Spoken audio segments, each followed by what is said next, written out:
If you like the content of this channel, consider supporting us by using patreon.com or using Brave Payments. Click below in the description. What's up, everybody? How you guys doing today? My name is Rex. This is your Daily Chat Season 3, Episode 23 for July the 18th, 2018. How's everybody doing today? What is going on? It is like 11:54, man. I am just trying my damnedest right now to stay awake. And it is a slog and a half, but it's been a cool day, man. We've got some hot news that's come out. One story that made its way around through some circles of the internet, but nothing I'd say is like, you know, great channels, is the fact that whoever the hell made Shadow of Mordor. What up, Winter? How you doing? Whoever made Shadow of Mordor, I wanna say Activision? It was one of the garbage companies. Maybe it was EA. It sounds like an EA thing. No! Warner Brothers. It was Warner Brothers. Warner Brothers decided to finally remove the microtransactions from Shadow of War. And I saw mixed reactions. All of them... okay, it wasn't mixed reactions of positive versus negative. It was mixed reactions of the spectrum of consumerism. And what I mean by that is we had Jim Sterling on the very far side of it saying, you know, in a very ill-fated attempt to generate maximum PR while also generating maximum profit, they finally decided to take out all of the stuff, release a huge big patch, rebalancing the game and accommodating for the removed microtransactions. And this is all just a big PR stunt. While on the other side, we had Review Tech USA saying, you know, oh, they're finally learning from consumer demands and we're not just going to buy every single thing under the sun. And I hate to, actually, I don't really hate to anything. I kind of say things as I feel like. Rich is wrong from Review Tech USA and Jim Sterling is correct. This was an absolute PR stunt. If this is okay in Trump's America, maximizing profit is not a bad thing. I've never been against maximizing profit, but at the same time though, this wasn't they learned from the consumer's perspective, because if they learned from that, they wouldn't have had them in to start off with. No, this was absolutely a massive PR stunt to kind of mask all of the shady dealing on that had gone behind with Shadow of War. It started off with the microtransactions, then it moved to that one developer who passed away, and they tried to make an orc in his image and sell it for $10 and keep all of the money, with the exception of like 7 states. That was not cool. Then they had a total pay-to-win system. It was a total nightmare for Shadow of War. And for the people that held out and never spent a dime, hey, I commend you. The fact that you kept playing the game shows your dedication to the product, and you know what, who am I to knock that? That kind of brand loyalty just cannot be purchased. But at the same time though, the people who bought all of the microtransactions, now to see the game get rebalanced and have all that stuff taken out, yikes, you must be pissed. Like, I cannot imagine how mad you must be right now to have spent all of that money and then literally have them take it all away and not have anything to show for it. Like, ooh, that must sting a lot. Yo, what's up, Dexter? What's up, Scott Breezy? How you guys doing? Scotty, where have you been? What's it been, man? Like a year? A year since I've seen you? It's crazy, man. I'm glad to see you're still alive. Always good, man. Congrats. Oh yeah, you guys like that? New drink of mine. Thinking about calling it animated GIF. What do you guys think? Man, I'm just going through the day's top tech stores and just, like, you know, cranking that stuff out. Still can't wait. Gonna get my ticket for Equalizer 2 probably tomorrow morning. Gonna go catch the very first showing at 4:15 in the afternoon. I think, actually. Maybe I might go catch the 7 o'clock show. But either way, I'm catching that movie tomorrow, man. Denzel Washington. It might not be John Wick, but it is the closest thing I'm gonna get to John Wick 3 next year. Let's talk about Trump's America. Oh my God. Trump's America, man. The fallout from the whole, I wouldn't say it's Russia, I would say it's Russia thing. Wow. Like, listen, I'm not a Trump fan. Okay? Not a Trump fan. I'm not a Hillary fan by any stretch. Don't get me wrong. I'm not stupid. But I'm not a Trump fan. I've always told people I'm Canadian. I don't technically have a dog in this fight. I just get to side with the person who agrees with what I want. And those are things that benefit me. Okay? And I'm used to politicians lying. Lying is something politicians do. It's something that we've grown up with cartoons and sitcoms teaching us is if it comes out of a politician or a lawyer's mouth, you can probably ignore it. It's probably not that big a deal. But, yo, man, Trump is saying some stupid stuff. Like, he lies a lot, even for a politician. And I don't know if it's the fact that he thinks it's true or if he's borderline dementia. I don't know which way this one tilts. And it's something I'm sure a lot of health professionals are having a disagreement at some level on, because it's like, is some of it narcissism? Is some of it self-aggrandizing complex? Is some of it just stupidity? Who knows? But yeah, man. Didn't Obama lie? All politicians lie. All politicians lie. If you don't think your politician is lying, you are doing politics wrong. Obama, in his election campaign, I think in 2008, said, I'm going to bring the troops home in the first, I think it was first 6 months of his timeline or first year. Dude sent more troops overseas. And how do I know that? And how do I know it's not a lie? Because my friend's brother is a Marine and got sent overseas. So that kind of burnt the bridge for me a little bit. Trump is over 70. Give him a break. He's old. We get it. Get that old can F you up. Look, Trump is 72, I think. You're old. He shouldn't be in office. No one that old should be in office, ever. Even Hillary was a bad choice. That bag is between 65 and 69. Giggity. She shouldn't be there either. Okay? They're both old, they're both decrepit, and they're both out of touch. Even Bernie Sanders, free college for everyone.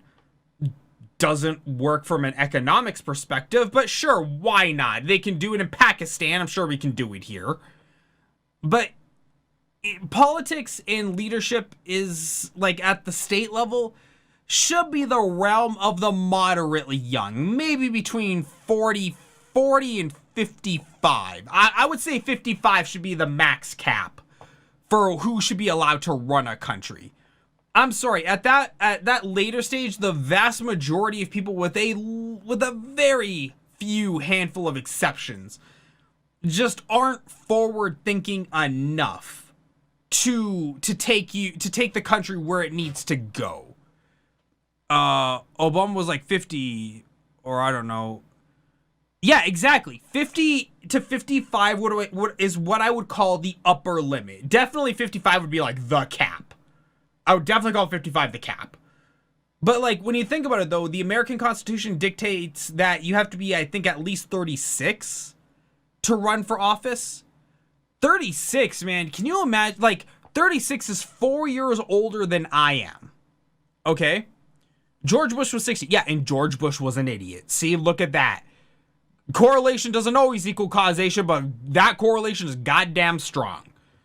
But no, I'm 32. So you got to think, if 36 is 4 years older than me, okay, imagine what somebody my age could do with that kind of unchecked power. Just imagine the type of things that could be passed down in terms of beneficial for people, in terms of benefits for business. Obama was useless as a used dildo at a garage sale. Look, some people didn't like Obama. Once again, I had no dog in this fight. For the entire time I was out there for his presidency out in the US, dude never bothered me. I never got, immigration like knocking down my door. So I'm good. I swear if he says President Rex, I'm done. Nah. President Rex. Come on, Winter. We all know it'd be Lord Emperor Rex. Scotty, he just got Bin Laden to it.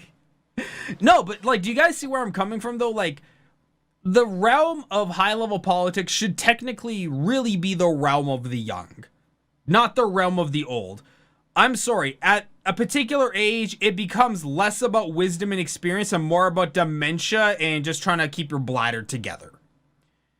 So yeah, I just don't, I don't think Trump is, first of all, not a good leader, period, business or otherwise. But then the stuff that comes out of his mouth is just flat out so raw, uncut BS that I'm sure Colombians who produce cocaine are looking at it and be like, damn, that is pure right there. Like, that is 100% pure. That's 105% pure. So what, any president who was in office would have got him? So any president who was in office would have gotten him? What do you mean? I think I lost context to what you're saying. But yeah, that's Trump's America.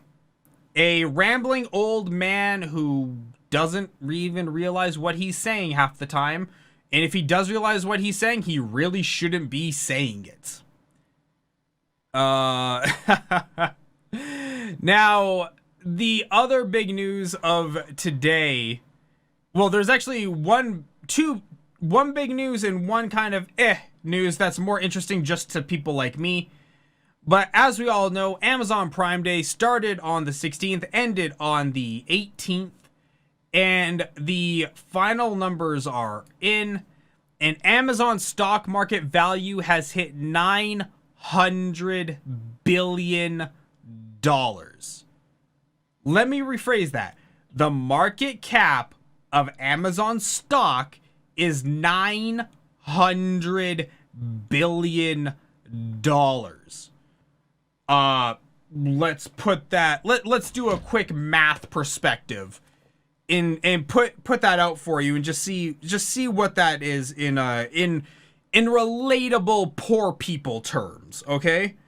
Let's see here. We got 900 billion, 2, 3, 4, 5, 6, 7, 8, 9, divided by 365. Jesus Christ. You could spend 2.4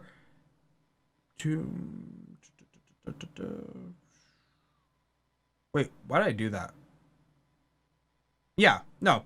You can spend like upwards of, I think it's like $240 million a day at $900 billion. $240 million a day. Or let's see here, divided by 365. Yeah, or you could spend $1 billion a day for 2.5 years. You could clock out $1 billion a day. That is a grotesque amount of money. Like, that is to try and contemplate the enormity of $900 billion, okay, is like trying to understand a black hole in space. When you hear it's like, 3,000 masses of our sun, you hear the number, you understand the number, but you don't understand that number. Like, that is a huge amount. And it's funny because Apple, for the longest time, was slated to be the first trillion-dollar company. That is not the way it's looking now. It looks like Amazon's gonna blow right past Apple.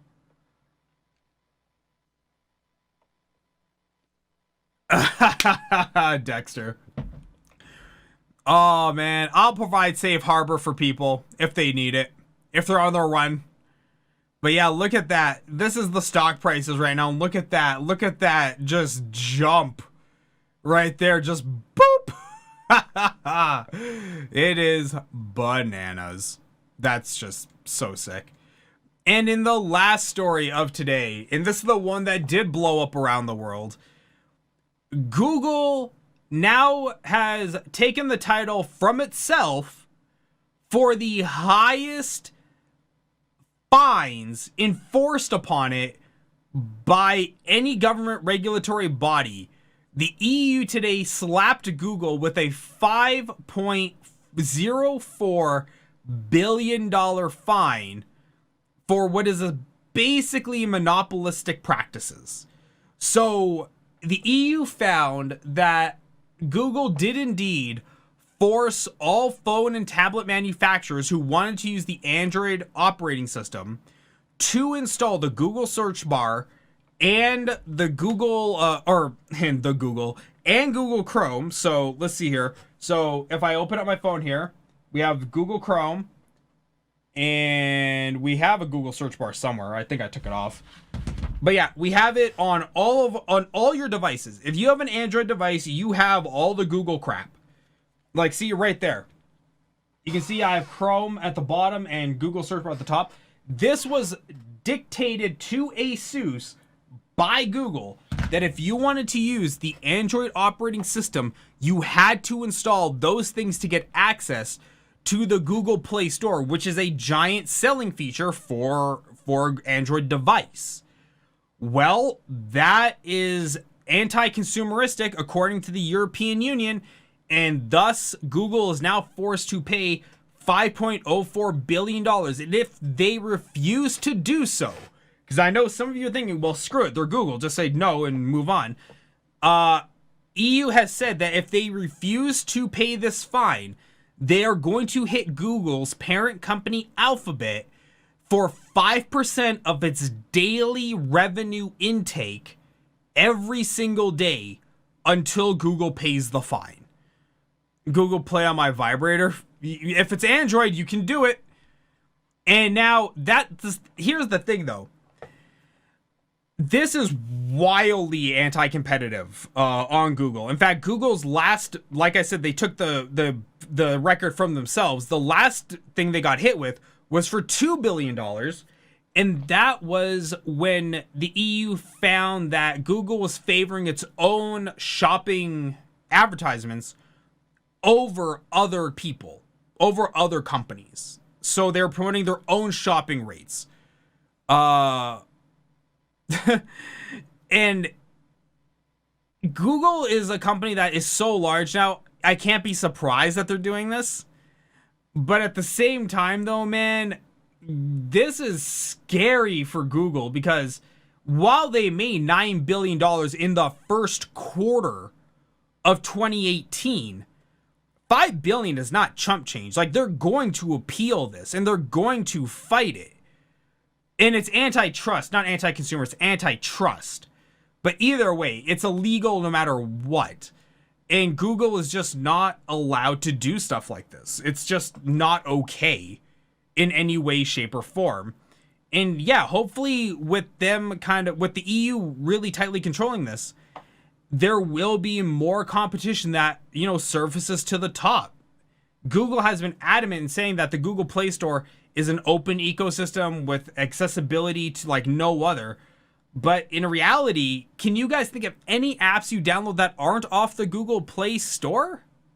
I can't. I've downloaded all my stuff off the Google Play Store because that's just where it is. In fact, I just installed Google Music onto my desktop on my phone so I could download podcasts because my other podcast apps from the Google Play Store weren't loading properly.